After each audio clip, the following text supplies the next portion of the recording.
Groovy. Thank you. Thank you. All right. Ooh. Welcome. Hold on. Actually, don't do that. This mucus is annoying. I'm talking too much. Welcome to another episode of Training Well Done, your podcast on the what, the why, and the how of quality training. You are here with your host, Coach Donald, as well as your other host, Coach Tim. All right, welcome. We are ready for part 2 on the physiology of sprint training. Part 2. All right, so the last episode, we talked a lot about the actual science of what adaptations happen when you're doing sprint training. Now we're here to talk about how do you actually do some sprint training. Fair enough. So if you haven't listened to episode 3, go back and listen to that. Otherwise, you might not know what the heck we're talking about today. I am slowly getting back into the groove of sprinting myself. I did that half Ironman 2 months ago, so I am still taking it easy about not being very serious about training, yet I'm exercising right now. I'm just exercising. I love that distinction. But eventually I'm going to get into like training for sprint stuff because I want to do these YSU meets and do these spring track meets. And right now I've been doing this calisthenics. So as we've been doing in the gym, a lot more calisthenics. Yeah. I've been on this big kick of doing some calisthenics and more sprinting, so I can just really improve my per body weight strength and like control of that. It's just been a lot of fun. That's cool. Sort of like a pound for pound situation. Yeah, I did the whole like lifting really heavy thing, but being able to squat, double my body weight, and be able to deadlift well over that has been fun. But I still don't feel all that light. Like I feel heavy to myself a little bit. Not a Gotcha. lot, but just more than I'm used to. Gotcha. And I remember you talking to a while ago, and I think you sent out a newsletter on this subject. It's just like, sprinting being one of your first loves, and to get back to it and see if you can optimize yourself in that specific way. I want to beat my very not that impressive high school PRs. Yeah. Do you think you still could? I think I could. Yeah. I think I'd need to train longer than this coming year to do so. But I think I could. Cool. So coaching moments. So we have, I'm trying to think some coaching moments. So we had some new kids at Trackside, and so there's Rachel. And being able to see Rachel and Sarah has been fun because they've been kind of back. Sarah's back, but Rachel's new. Sure. And so seeing them work on their sprint training, like and how quickly things are coming together is really fun. And introducing them to stuff that kids like Shakur do all the time, where we have our wickets and we have our acceleration position drills, and being able to expose them to all that. I don't think I said this in an earlier podcast because I don't want to waste it, but I don't think I did. But seeing Lauren's like electricity come back to her sprinting, because I'm like, her PR, she should be as fast as like Cena's running, but not happening. Then it like clicked, and I'm like, oh, like there it is. And she's like, oh yeah, my body just think about our last episode. My first body forgot how to be explosive, and it just came back. Yep. See last episode. It's exactly what we talked about. It's funny that you mentioned Rachel, because I did. She was actually the one that I wanted to talk about in my coaching moment for this episode. Is I had her for a one-on-one in the gym on Saturday after the strength and movement classes, and just seeing. Well, this is twofold. One, seeing how much progress she's made in such a short period of time has been really cool. And also, it was neat, like from a coaching standpoint, I really appreciated her willingness and desire to like learn and branch out and like not just do things that she wasn't familiar with, but to do them and like, okay, this is a one-on-one session, so we can unpack why we're doing this, how this applies to like your ultimate goals, and how it builds into the bigger picture. And so like that was just a really neat conversation to have, and wanted to give her a little shout out. That's awesome. This spring, you're gonna have to make some time to watch her play some flag football games. I watched her play in the fall league, and she was really good. So I'm really excited to like pile this athleticism on and see how well she dominates. This will be fun.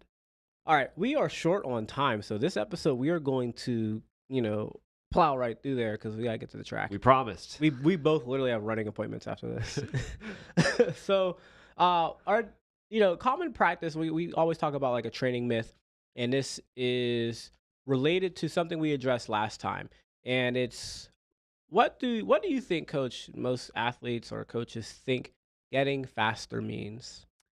Yeah, I think when people think about getting faster, the sole focus is on like the objective measurement of, oh, well, I PR'd in my 5K, so I got faster, Hmm. right? It's just the emphasis on the clock, which at the end of the day is what we're racing against for sure.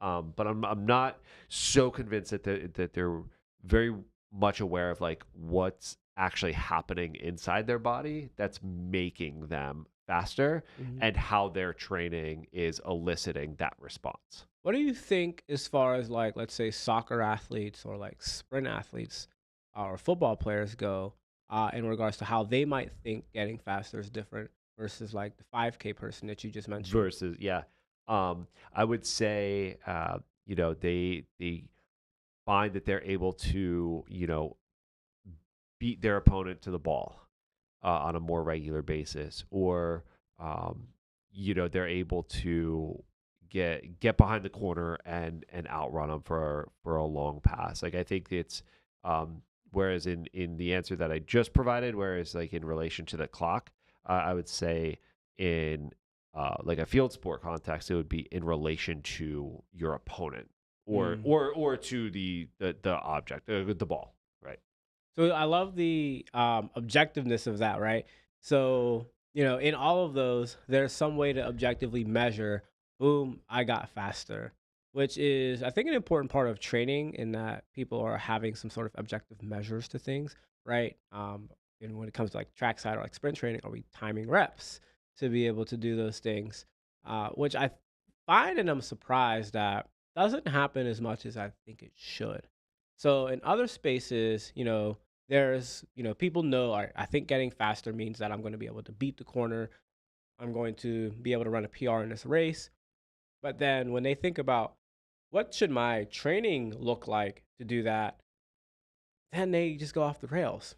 And instead of thinking about how do I train in a way that shows that I'm going to beat the corner or beat the wing to get to the soccer ball to go get kick, or thinking about how can I race this rep and win this rep, the answer tends to be more. Actually, no, we're just going to run a bunch. Yeah. Football conditioning. Instead of trying to work on top end speed so you can beat the corner, it's no, we're going to run like 2200s Yep. at Yep. like sub max with horrible form and you're going to throw up. just run ourselves into the ground. No, we're going to go out here and run with parachutes, like 15 reps with parachutes. And we're not going to contrast that with like running just without them. We're going to just do a bunch of that. And actually, we're going to just put a bunch of weight on the sled and just do sled sprints or marches exclusively. And we're going to do a bunch of that so that by the time we actually decide to run fast, your legs are really tired. Yeah. So there's always this idea of like more, more, more, more, more. So what they think getting faster is the things that you mentioned. But when they think about how do you get faster, something that's very common is no, we're just going to run a bunch. And when sure you can run a bunch and get faster at running a half marathon, you're not going to necessarily run a bunch and get faster at sprinting unless you were already very out of shape for sprinting. Yeah. Yeah, no, that makes sense. And I think we touched on this. It was in one of the first two episodes, I can't remember which, but just like the fact that more isn't always better. Hmm. Better is better. Better quality is better. Doing things that are sport specific and central to whatever position you might play in that given sport. Like those are all things that we have to take into consideration. Yeah. Now, when we think about the idea which you mentioned, better is better, how do we move the needle for better is better? When it comes to sprinting, our deep dive right now is going to be how do you move the needle in sprint performance? So, we're going to go through the foundation. So, some of the basics about sprinting. Um, so, what actually happens, what needs to actually change in an athlete to get faster. We're also going to then talk about the core aspects of training. What are the main things that we're going to end up training when we're sprint training? Okay. And we're going to also address what about endurance when it comes to speed endurance. Now, getting started, Some of the foundations here. First thing that we need to address, and I wish I addressed this first in the last episode: speed, stride rate, stride length. Stride rate could also be called turnover, could also be called frequency, could also be called how fast do your legs move. Stride length, that's how big your steps are. I don't really know of any other terms for that I can think of off top. When we are training, we are improving those two qualities. All right. If you're, And as a function of that, then we get faster, yes, right? if I'm saying that for the people who might be listening and not just watching. yeah, One of my takeaways from the first 2 episodes was don't assume people are watching. But stride frequency plus stride length equals speed. yes. Gotcha. And so if you increase your stride rate, you'll get faster. If you increase your stride length, you'll also get faster. There's a dance and a relationship to this because at a certain point, you can only increase your stride frequency, but so much. That Sure. is one of the uh, biggest neurological components to be able to improve.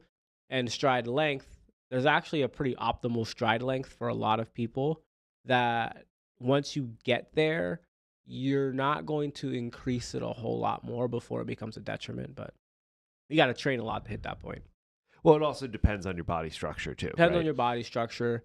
But there's a certain level of, if you increase your stride length at a certain point, your stride rate has to go down. Right. And There's like an inverse relationship Yeah. between the two. So there's a fine dance there. Then there's endurance. When it comes to actually racing, you have to have endurance. And so you might hit a point where your stride rate is hit an optimal point. For really fast sprinters, that might be 4.5 steps per second. And you might get to a really good stride length of, maybe 2.5 meters per stride or something like that. So you hit a really good spot, but do you have enough endurance to keep running strides like that? It's one thing to be able to hit that maximum stride rate and that maximum Sure. stride length, but how many steps can you actually take in that? And then how fast do you decline? Being able to have endurance means that you're going to be able to hold that stride rate longer or hold that stride length longer, especially in like a 100-meter dash, or be able to run at very close to that maximum for a long period of time. If you're running the 200, you are running at a very, very, very high percentage of that, but not exactly that maximum. And better 200-meter runners can ride the line very below maximum longer than poorer 200-meter runners. And going into the 400, now we're talking about even more metabolic demands. That makes sense. Is there the to go back to that inverse relationship profile? It's like as somebody who doesn't have a background as a sprinter, is that ability to ride that line, that sub max line, longer a function of it being a shorter race, like a 200-meter race, in the sense that you've only run it really, really well if you're forced to be sub max? I don't know. I don't know if that question makes a whole lot of sense. But like, can you can you hold that output level based on your training, based on your conditioning? Can you hold an output level of 100% for a duration of a 200, or by definition, you hold 100% for 100, and then you're just managing the rate of decline after that? More the second part. So if you go and run like the 100-meter dash, the actual last part of the 100-meter dash, you're slowing down because you are basically hitting a maximal point in top end velocity. You can only hold that for a few seconds. Right. So we're going to talk about the metabolic demands of sprinting, and you can essentially only run at full speed for about 3 seconds. And, after 3-4 seconds, your body is going to slowly decline in speed. Now, how quickly it declines in speed is going to depend on you. So a 60-meter dash is a great testament of your actual how fast you are. When it comes to the 100, it's how fast you are and then how much you can hold off slowing down. When you get to the 200, by the nature of the added distance, you have to step down. if you go out and run a 200 and you run it like the 100, you're going to drastically slow down the last like Right. 80 meters. Right. So the acceleration phase is different, and how you manage near top end velocity is different. And getting into good technique really helps you maintain that. Yeah. So by definition, you approach it a different way, and prepare for it a different way. And that was a distinction that I wanted to make, for someone that like, again, like myself, might not have such a thorough background in the sprinting. Is like, it's not so black and white. Like, it's not just, hey, foot on the gas, 0 to 100, and maintain 100 for whatever the race distance is. Yeah. There's so much nuance between 60, 100, 204, and so on and so forth. Yeah, every event's really very different. So some other things to address: why running fast in a sprint, running fast, why it's not the same.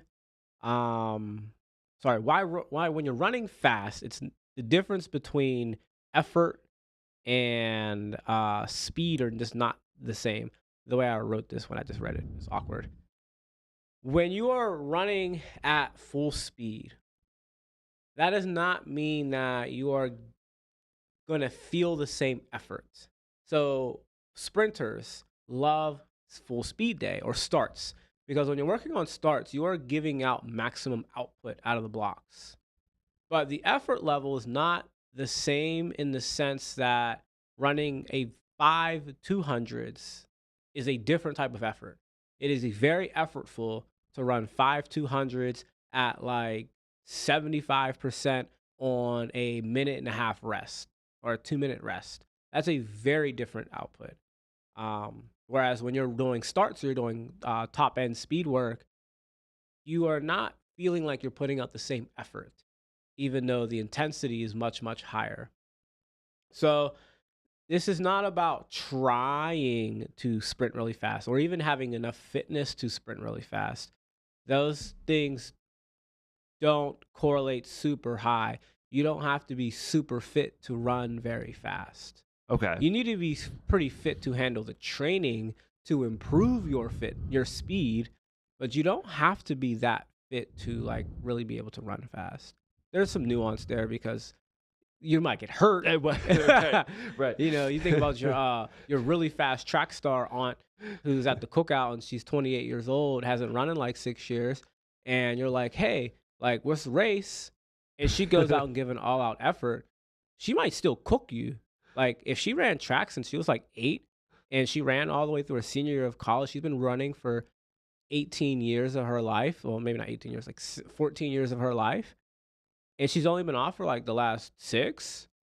There's still a lot of speed in that lady, but she might be pulling a muscle. Yeah, that's where my brain went, was just like, yes, just because you can, though, doesn't mean you should, because how many stories have you heard about somebody pulling a hamstring because they decided to race their nieces and nephews, right? Yeah.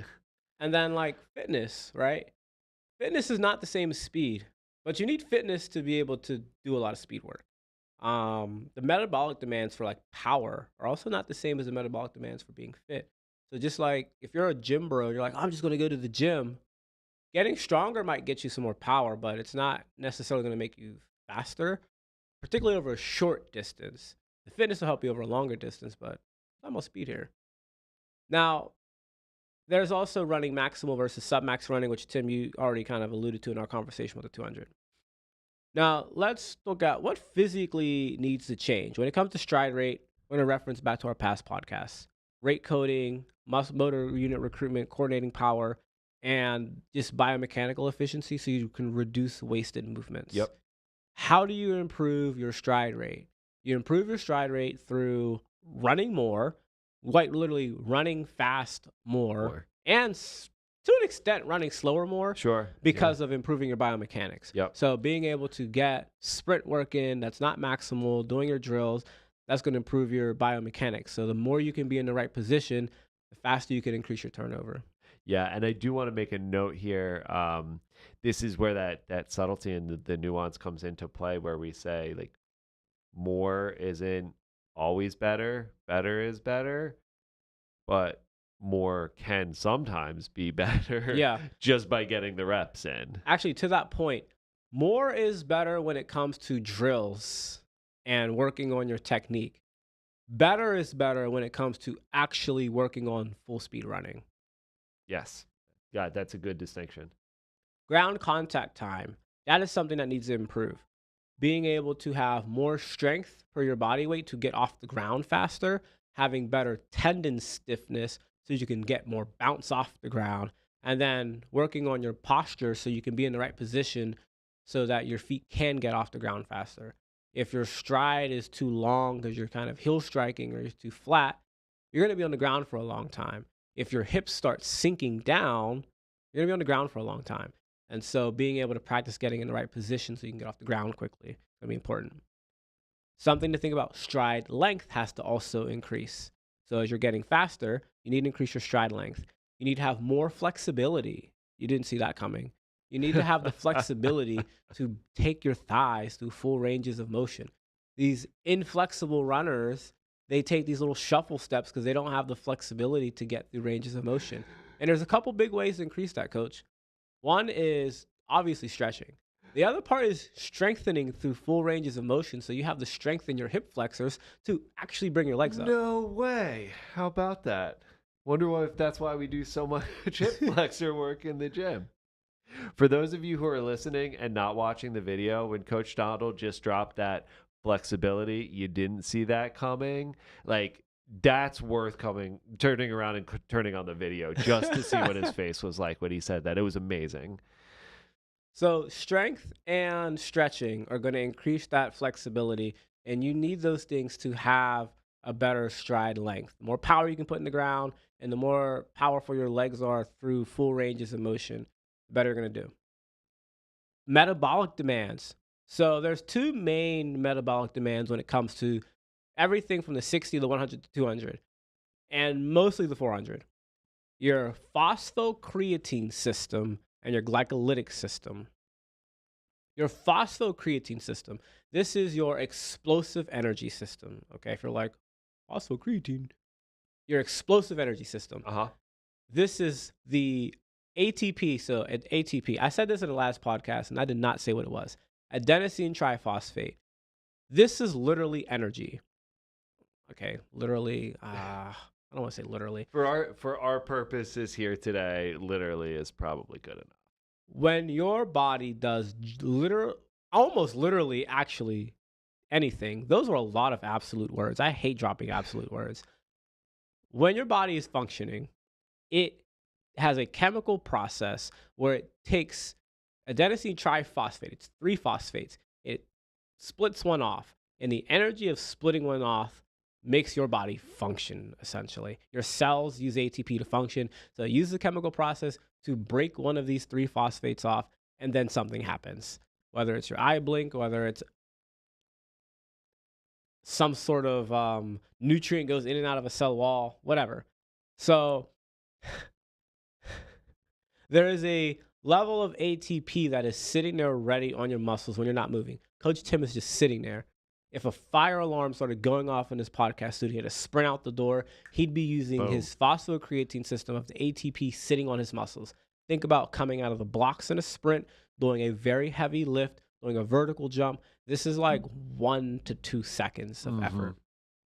Then your phosphocreatine system actually processes and replaces that phosphate that was missing. So you clip the phosphate, you get a new one there. Your body can do this ungodly fast for about 6 seconds. After 6 seconds, the system is trashed. It's pooped.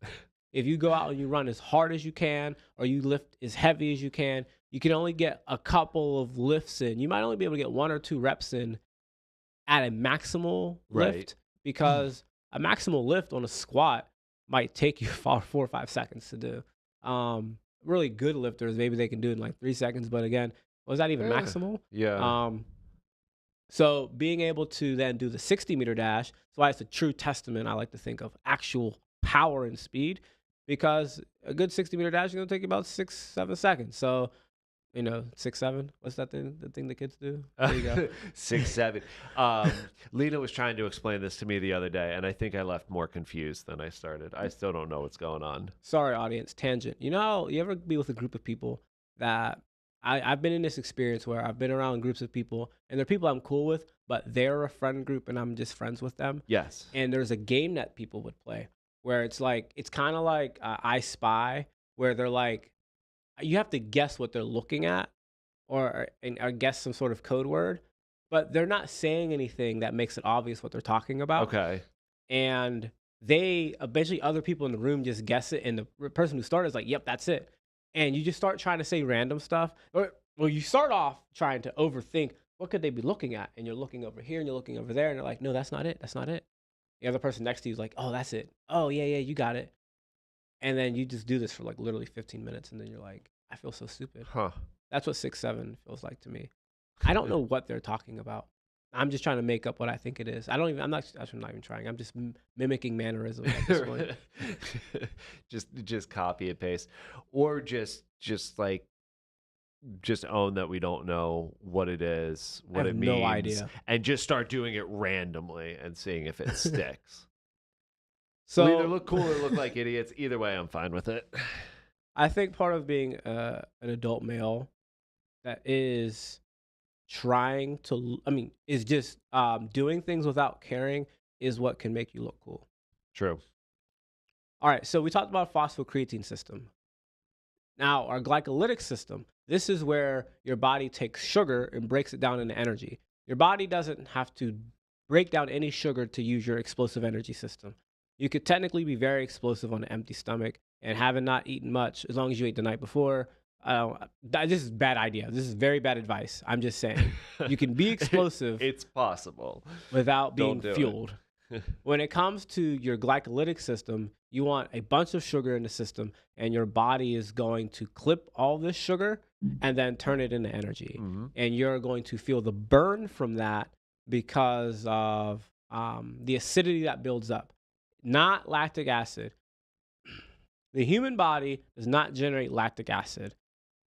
It generates lactate as a result of the metabolic process of going through glycolysis, which is breaking down sugar very fast. You build up lactate. But the lactate just stays by itself and it goes through the bloodstream, goes back into the liver, and is used for more sugar. Hence, being lactose intolerant, lactate is sugar. But when you go through very intense processes like glycolysis, the act of breaking down the sugar and making it into energy really fast at a high intensity creates a lot of acid in the muscle. Your people, like scientists, they use blood lactate to determine how acidic the muscle is, but it's not lactic acid. That is my like super fun fact that I like to crash Yeah, parties with. it's. I mean, I hope by now most people understand that just the terminology, the term lactic acid was just this. I don't want to say abomination of a bunch of different terminologies that might be a little aggressive, but like it's just a thing that the body does not produce. But if you wanted to call it that, just know that.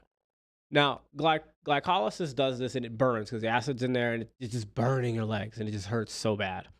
But being able to improve this allows you to run races like finishing the 100. It allows you to run the 200 very well. And it's very important for the 400 as well, and even for the 800.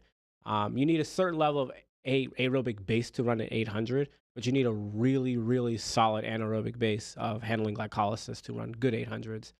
I mean, you have to have a really well developed. I do not want to underplay the aerobic development needed for the 800 because you need one. Yeah. But I have met kids who cannot run 5 miles that are good 800, that are decent 800-meter runners.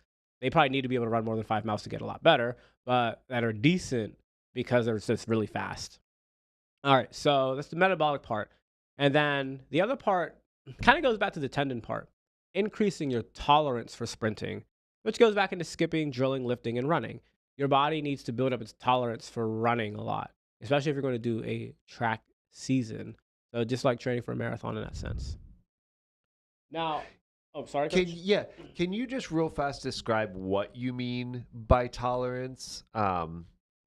Because in my mind, like when I hear that word in like a distance running concept, then I'm thinking, train to train, build up your base mileage before you start to tackle a season. I think in sprinting it might be you might be referring to something different than that. I'm referring to the same thing. Okay. That makes it easy. Yeah, there's a level of endurance that's necessary in your tissue structure, like your bones and your joints, and being able to just sprint a lot and having the fitness to keep sprinting and increasing the intensity of the sprinting as the training cycle goes on. Progressive overload, just like anything else, right? Yep. So, all right. I want to get to talk about core aspects of sprinting. So, what are you actually going to train now? So, we talked about the physical aspects of what are going to get better. What are you actually going to set up your practice like? There are three main things that you want to train: acceleration, max velocity, and speed endurance. The top two are going to be the main things that we're going to talk about right here. Acceleration, that is your ability to go, when it comes from the track sense, coming out of the blocks to starting. If you're playing a field sport, it's going from walking or jogging or standing there to building up to full speed. Acceleration is how quickly you can increase your speed to get to full speed. And so you have to dedicate a session to just that. When we think about sprint work, we dedicate sessions just to that. We do plyometrics that involve longer ground contact times that are about much more powerful work. So that might be box jumps, that might be bounding, where Uh-huh. the power output has to be very high. It's less about being super bouncy. Drills, where you're focused on also being more horizontal. When it comes to training for acceleration, you need to train your body to have a more horizontal position because you want to be pushing the ground back and away from you Uh-huh. very aggressively. Yeah. So the more aggressively you can push the ground back and away, and the more power you can get out of that, the faster you're going to go. But that's going to involve having a more horizontal position relative to like top end sprinting or like even distance running. Those sessions, I like to actually work from, I do my plyometrics first. This is for two reasons. I do my plyometrics first so that the body is primed to generate a lot of power so that the drills can then be done powerfully. The other And are part, therefore more effective. and are therefore more effective. And then mentally, when athletes are doing drills, especially teenagers, they are just not locked in.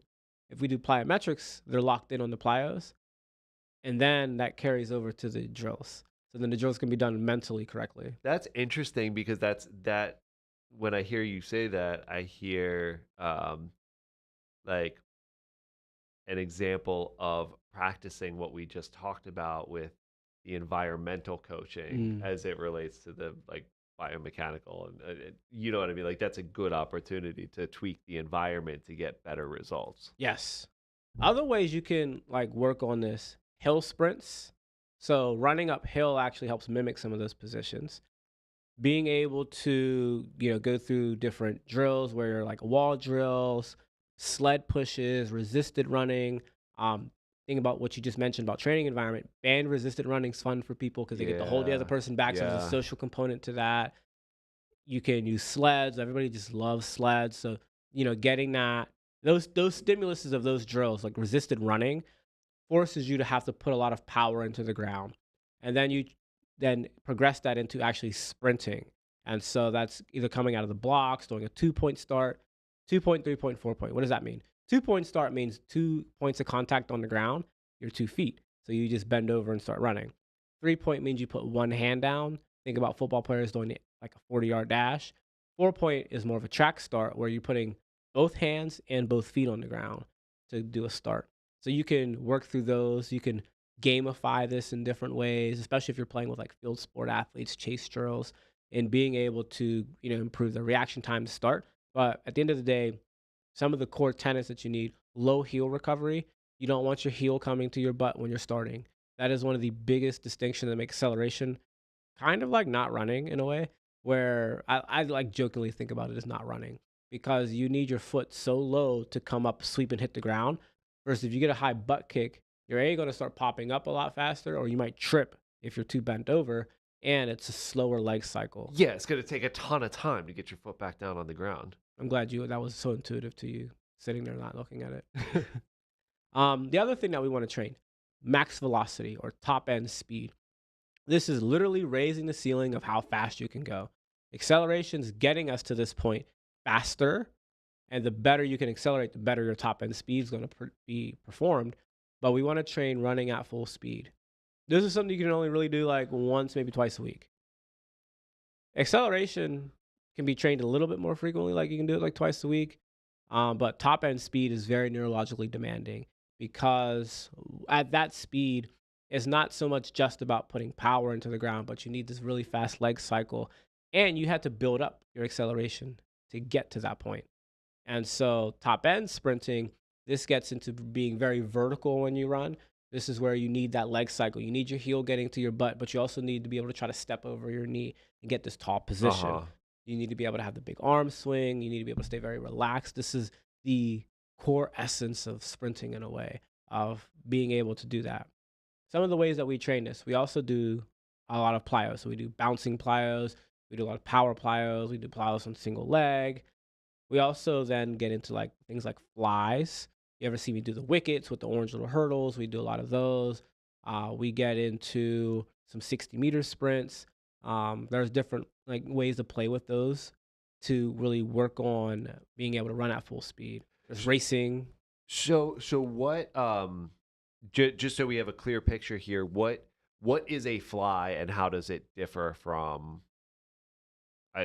some of those other things you mentioned? I Like totally just said a and sprint. fly, like that means something to everybody. So a fly is where we do we focus on just the top end sprint of it. And if you're timing a fly, you're only timing the segment that they're running at full speed. So you give them an acceleration zone, which often is like 20, 25 meters. You can drag the acceleration zone out a little longer if you want to give the athlete a little bit more of a dramatic, I don't want to say dramatic, but there's different reasons you can make the acceleration zone a little longer. But essentially, you are looking at a 20 to 35 meter zone. I'd say a 20 to 35 meter zone where they're running at full speed. Okay. And you want to track how fast they're going in that time, or at least just be able to challenge them to focus on having great mechanics for that For couple the of seconds duration here and of there. that. Yep. Okay, that makes sense. So at the end of the day, it can be run as like you're running a 40-meter dash, but you're practicing the segment. That's the latter part. Got it. That actually makes a lot of sense, right? Like you're practicing the late stages of the sprint. Mm-hmm. And then the wickets, what I like to do, I use those for a lot of newer athletes because they force them to get into these upright positions. Then let's think about volume management. You can't sprint that much, people. If you're running at full speed, you're not sprinting more than a mile. Most of you listening, it's a bad idea to try to sprint a mile of full speed sprints. You might get on a day like top end speed day, you might get a quarter mile of actual running in. Definitely not going to get a half mile of top end speed running. I mean, not for most athletes at least. I mean, just doing 20, 30 seconds on the treadmill in the gym is enough for me. Oh, yeah. Actually, as a matter of fact, that's one of the other ways we work on that top end speed, right? Is doing the treadmill sprints at the gym where you're running at full speed hit your top speed. And when the number goes down, get off the treadmill. So I'm glad you said that because that's something that I did want to bring up because that's what we had the kids do. I forget if it was this past Saturday or the Saturday before, but it was basically an acceleration to top end speed, hold it for a few seconds, and then once you said, once that number starts to go down and you can't hold that pace anymore, that's it. That's the end of your rep. Yep. Now, last part here. What about endurance? So I mentioned speed endurance. The other days of sprinting can be spent on this to some extent. I've really grown to think about high school track practice and the fact that we really only need to run for a lot of these kids 3-4 days a week. Yeah. We have a couple days to lift if we can pull that off. But the other time that we can be running is in speed endurance. Now, I'm going to give you 3 different types of endurance. The further down this list we go, the less of it you should be doing in a week span. Okay. Tempo running.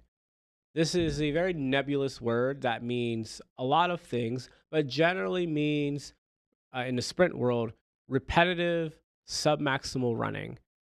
Generally repetitive running that is below 80% of your maximum capacity. So this is where you get into your running repeat 100s, 200s, 400s, your ladders, Some people might dare even call running 600s tempo. I would not. There are plenty of coaches who might disagree. I think if a sprinter's running a 600, they're not sprinting anymore. So they're doing like a distance runner tempo, or like Jack Daniels, you're doing repeat intervals, not the same as a sprint tempo. So Yeah. like running Yeah. a bunch of 100s and 200s, you can still have good sprint posture. They're sub max, so at 70%, you can recover from these in 1 to 2 minutes. You might be annoyed at running them a lot, but you won't be like killed the next day. Well, you might be sore, but you'll be able to still run fast. Then you have speed endurance. This is where we get into like 90% maximum running, where you are running for anywhere from 7 to 15 to 20 seconds, we'll call it. Like 7 to 15, 20 seconds, where now you're running near maximal and you're just improving the ability to have better glycolysis in your sprinting. You're improving your lactic buffering. You're improving your neural output endurance. I should say that technically you're improving those things on the tempo runs too, just without the net neural cost. Then there's special endurance. Special endurance is getting into race specific endurance. So this could be anywhere from 7 seconds or like Okay. 10 seconds, really. It could be anywhere from like 10 seconds up through a minute, because this is about special endurance, getting ready for the 100, getting ready for the 200, getting ready for the 400. So these are like running maybe two back to back, very fast 200s, or this might be, which might be around 20 some seconds for a lot of athletes. This might be running a really hard 300s at full speed. You're running a 300, and so you're hitting 40-second reps back to back. But you have a very, very, very, very long recovery between special Right. endurance work reps. Speed endurance reps, you still have a decent recovery, but it's not that much. Tempos, you're kind of back to back. Yeah. And I just want to reinforce the thing that you said to lead this off. Um, we describe these in that order specifically. The higher up you are on that list, the less frequently you should Mhm. perform those sessions. Special endurance could arguably just be racing. So if you have a non-important track meet, that's a special There you endurance go. workout. Yeah. You don't need to do another special endurance workout that week Yeah. if you're racing. Racing is a very, very high stimulus thing to do. That is part of training. You don't need a taper for like every race, because the racing can be a part of your training program as long as you're recovering from the race. But these speed endurance, that works on improving your glycolysis. How well can you produce energy? How well can you buffer the acidity, buffer the Yeah. acidity that's building up, and then can your nervous system keep putting out high levels of output? When it gets to special endurance and speed endurance, that's going to be where that neural part becomes really important. Yeah, I mean, that's all I was gonna add, is just like not to devalue or underemphasize the neurological component of all of this, like these max output activities. Um, we're not gonna unpack that too much here today, but again, go back, listen to the past episode, because it's a big piece of the puzzle. So that's our show on the physiology of speed training, as far as like giving you a bird's eye view of what are you actually working on. You're working on your acceleration, your top end speed, your speed endurance, and by way of that, the things that you're actually doing, improving your stride rate, your stride length, increasing your phosphocreatine energy. This is something that is improvable, and how well you can recover your phosphocreatine system, as well as getting to those maximal outputs. Because while I said you can have a 6 second output, that doesn't mean that you can have a 6 second output, right? So how Depends well who you can, you are. so how well you can improve that. So these are some of the things that we're working on: ground contact time to improve our stride rate. We mentioned strength and flexibility for stride length. So when you think about going out and training, being able to do these things, a good training week, having a session for top end speed, having a session for acceleration, being able to have some one or two speed tempo runs or one special endurance workout, getting a couple lifting sessions in, and then resting. I know distance runners hate to hear that, Mm. but yeah, sprinters need to rest. They need to run fast and rest. Yeah, you got to recover. Um, if you're not recovering well, then your output isn't where it needs to be in order to optimize your session, right? Yeah. So So that's real. This has been fun. This is a shorter podcast because we both got to go coach here in a second. Um, So some last thoughts that just really help with that. What are some things that can help with this? Having a really good training environment, good people to train with, really good, really bring that stuff out. Be mindful of your rest intervals. When it comes to speed training, a lot of the rest is going to be between like 4 and 10 minutes of Yeah. rest per Yeah. repetition. That's why the volume is so low. If you're doing 40-meter flies, a good rule of thumb is about 1 minute of rest per 10 meters of sprinting when you're doing full speed work. Oh, that's cool. I haven't heard that rule before, Yeah, but write that that's down. neat. Yeah. That should be a clip. There's your takeaway. All right, and then that's it. So, download our webinar, Strength Training for Runners.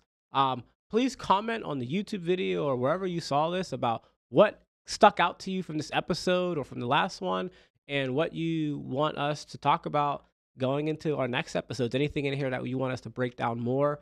I know we could talk a lot more about the actual training session layout that I kind of just quickly glazed over. We could talk more about any of these individual components of speed training, some of the biomechanics or some of the physiology. So there's a lot there. So let us know what you want us to unpack. Yeah, I mean, any of the terms that we use, really, we could take 15 to 20 minutes and explore like, oh, well, what do we mean when we say ground contact time, right? So we're definitely open to listener feedback to help guide the conversation. Awesome. Well, thank you for listening to another episode of Training Well Done. This is Coach Donald. Coach Tim? Please share this podcast or whatever clip you just saw this on with somebody else. Happy training.